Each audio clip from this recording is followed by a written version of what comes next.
देखिए आज 14 अप्रैल है, ठीक, और आज ही के दिन डॉक्टर भीमराव अंबेडकर जी का जन्म हुआ था। अभी देखिए सर ने आप लोगों को बताया है ना, आरवी सर बताए, अमित सर बताए, अमन सर बताए, मैनेजर सर बताए, है ना, और कुछ बच्चे बताए जैसे आरुषि बताई, पलक बताई, और भी दो एक बच्चे बताए शायद, ठीक है।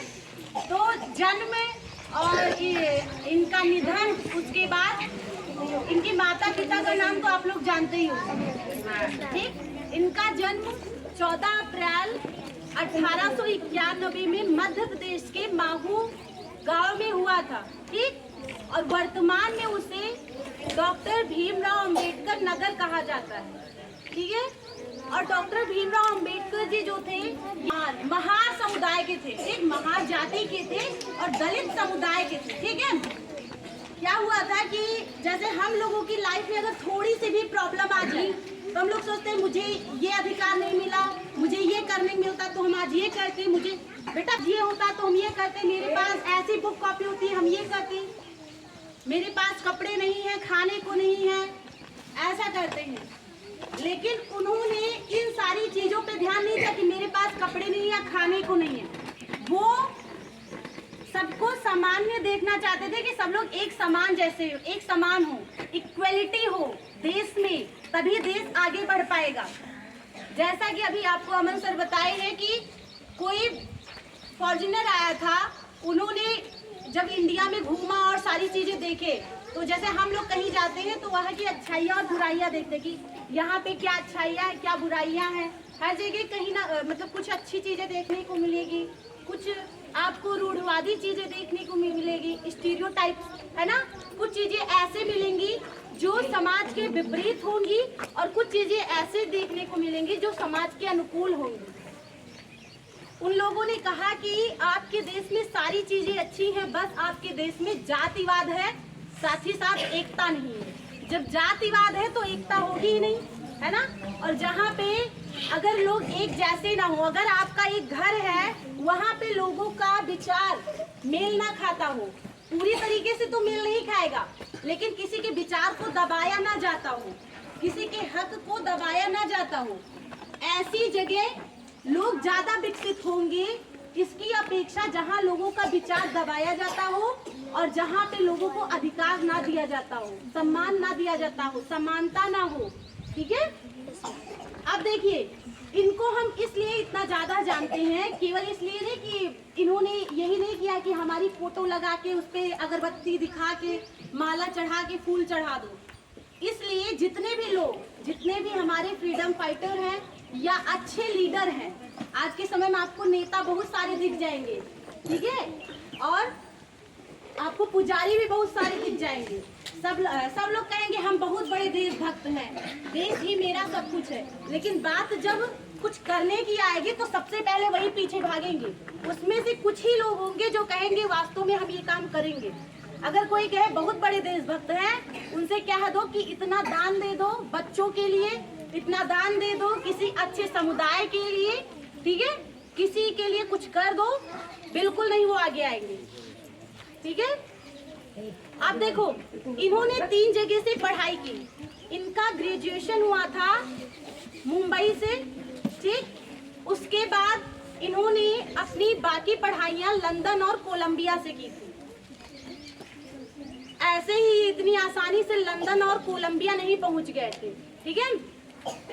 एक राजा थे, जब इन्हें पढ़ने की बहुत ज्यादा जज्बा था, एक ये शुरू से कहते थे कि मुझे पढ़ना है।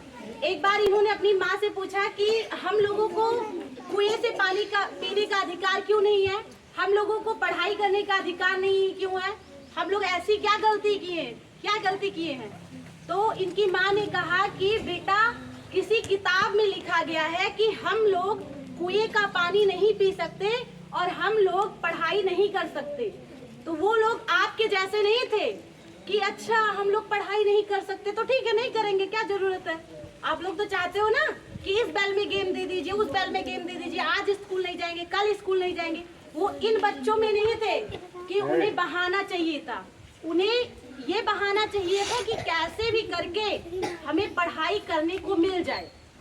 उन्होंने कहा कि माँ मैं उस किताब को देखना चाहता हूँ और उस किताब को मैं चेंज करना चाहता हूँ, क्योंकि वो किताब किसी इंसान ने ही तो लिखी होगी, ऐसा तो कुछ नहीं है ना कि उसको बदला नहीं जा सकता। और मैं एक दिन जरूर उस किताब को बदलूंगा और ऐसी किताब लिखूंगा जहाँ पे सब लोग एक समान हो, जहाँ पे समानता हो, जहाँ पे सबको पढ़ाई करने का अधिकार हो, एक नजर से देखा जाए, भेदभाव ना किया जाए। इतना ही नहीं, उस समय ब्रिटिश लोगों की वजह से ही हमारे समाज में, ब्रिटिश लोगों की वजह से ही ये जातिवाद ज्यादा पनपा है। भगवान श्री राम के काल में जिन्होंने उनको नदी पार कराई थी वो एक केवट थे, जिसका उन्होंने जूठा बेर खाया था, वो सबरी थी, ठीक है। और उसके बाद भगवान श्री कृष्ण जी ने कहा कि हमने समाज को या इस पूरे विश्व को धर्म के आधार पे नहीं बांटा है, हमने गुण और अच्छाई के आधार पे बांटा है कि इंसान का गुण कैसा है, कर्म कैसा है, इस आधार पे बांटा है। ये सारा ब्रिटिश ने किया था कि कैसे लोगों को अलग किया जाए, फूट डालो नीति करो, ये शासन ब्रिटिश ने अपनाया था कि कैसे फूट डाल दिया जाए भारतीयों में और कैसे यहाँ पे शासन किया जाए। और उसी में वो सफल हो गए, क्योंकि जो एक विदेशी कहा था कि आपके यहाँ एकता नहीं है, आपके यहाँ जातिवाद है, उसी चीज का लोग फायदा उठाए। अगर आपकी कमी लोग जान जाएंगे तो लोग उसी का फायदा उठाएंगे। अगर आप की दोस्ती है किसी से और अगर पता चल गया कि इनकी दोस्ती इस वजह से टूट जाएगी, तो पक्का लोग उस दोस्ती को तोड़ने का प्रयास करेंगे और सफल भी हो जाएंगे, अगर आपको अपने ऊपर विश्वास नहीं होगा तो, ठीक। उस समय इतना ज्यादा भेदभाव था, इतना ज्यादा भेदभाव था कि क्या बताएं।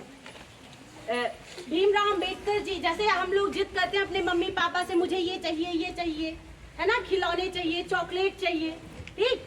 ऐसे ही भीमराव अंबेडकर जी ने जिद किया कि पिताजी मुझे पढ़ाई करनी है और कैसे भी करके मुझे आप विद्यालय भेजिए। उनके पिताजी कैसे भी करके, मतलब कुछ बात किसी से किए होंगे, कुछ हुआ होगा, उन्होंने अपने बच्चे को विद्यालय में दाखिला दिलाया और कहा गया उस समय कि आप कक्षा के अंदर नहीं बैठ सकते, क्लासरूम के अंदर आप नहीं बैठ सकते, क्लासरूम के बाहर आपको बैठने का अधिकार है।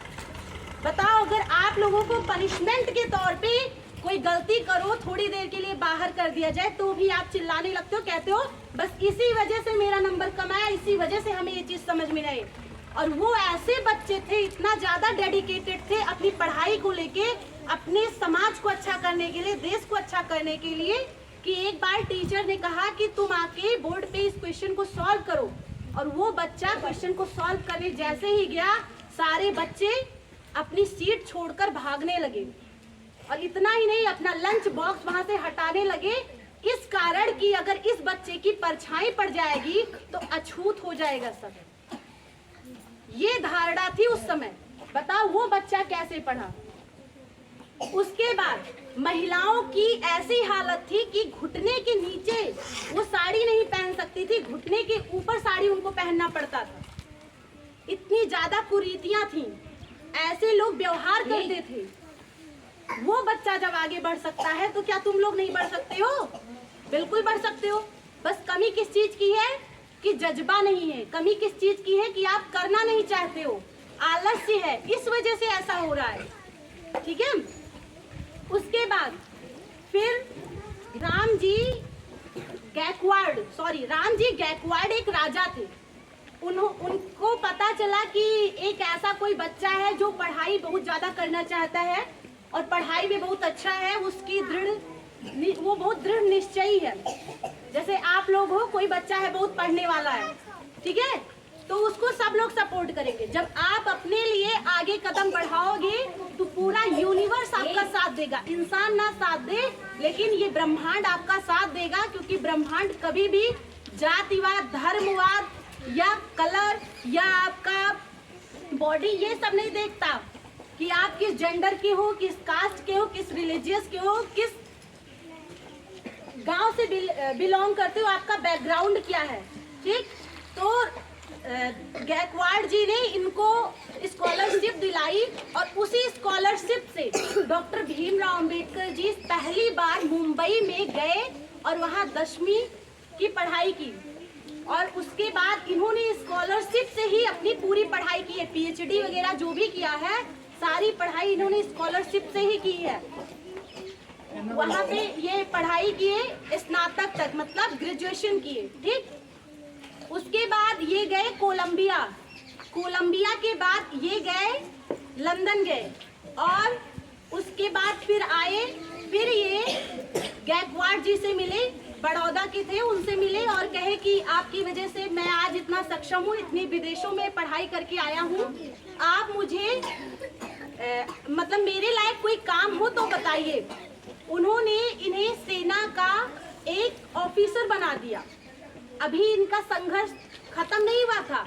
सोचो, इतनी पढ़ाई करने के बाद पीएचडी होल्डर, 32 डिग्रियां थी इनके पास, उसमें से एक भी फेक डिग्री नहीं थी कि जो छिपाए, अरे यार ये वाला नहीं दिखा पाएंगे, दूसरा वाला मांग लो, ऐसे ये वाला सिस्टम नहीं था।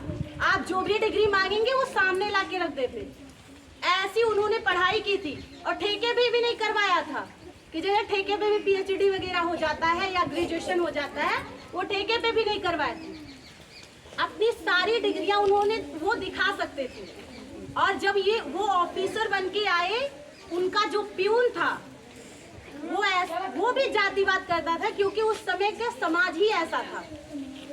वो उस एक अधिकारी रैंक के इंसान के सामने अपनी जो फाइल होती थी वो फेंक के देता था, बोलता था कि तुम अछूत हो, भल से तुम आज अधिकारी के पोस्ट पे बैठे हो, तुम्हारा ये ओहदा नहीं है कि तुम मुझे छू सको या हम तुम्हें छू सके, और सामने फाइल फेंक देता था।